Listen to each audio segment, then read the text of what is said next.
ఈరోజు మనం ఇదే ఐక్యతతో ముందుకెళ్ళి అది ఏ సమస్య అయినా ఎలాంటి సమస్య అయినా మన తోటి సోదరుల కోసం పార్టీలకి అతీతంగా పిలుపు ఇవ్వాల్సిన సమయం కూడా ఆసనమైంది.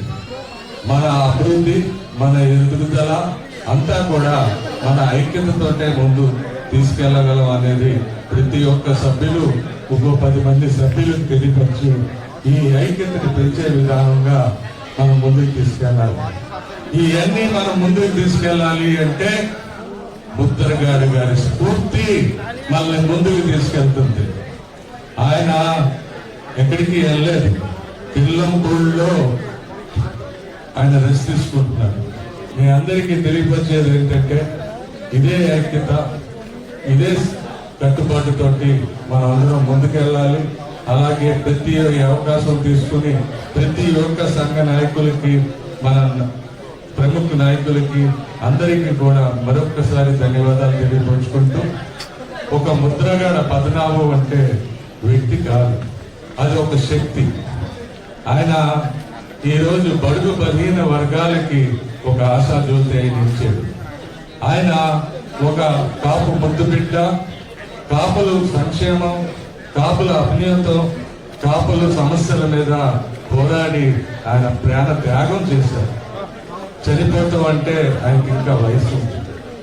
ఈ ఏదైతే ఆమర నిరాహార దీక్ష లేకపోతే ఆ సమయాల్లో ప్రభుత్వాలు ఆయన పెట్టిన శోభ ఈ అన్నింటి మీద ఆయన ఆరోగ్యం క్షీణించి ఈరోజు ఆయన చనిపోయాడు, మన నుంచి దూరం అయ్యారు.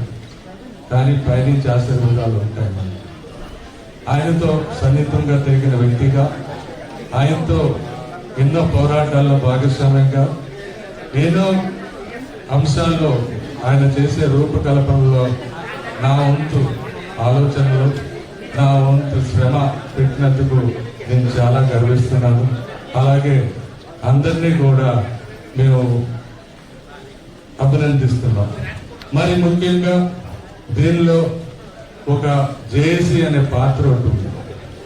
ఆ పాత్రని ఎప్పుడైతే హాస్పిటల్లో మా కొంతమంది సోదరుల్ని అరెస్ట్ చేసి జైల్లో పెట్టారో వారి కోసం వారిని చూడాలనే కోరికతో, ఎందుకంటే ఆయన ఆమర నిరాహార కూర్చుని పోయారు, మళ్ళీ చూడగలనా లేదా అనే బాధతో ఒక పెంచుకొని వాళ్ళ యోగక్షేమాలన్నీ కూడా తెలుసుకొని వాళ్ళతో చర్చలని భాగస్వామ్యం చేశారు.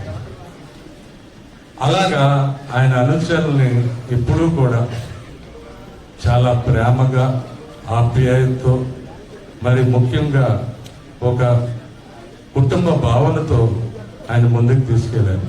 ఆయన అనేకమైన పోరాటాలు ఉన్నాయి.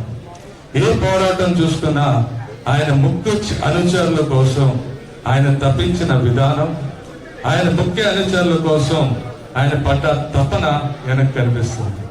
అందుకే మా అందరికీ ఆయన ఇష్టడు. ఆ వ్యక్తిని కోల్పోతాం నాకైతే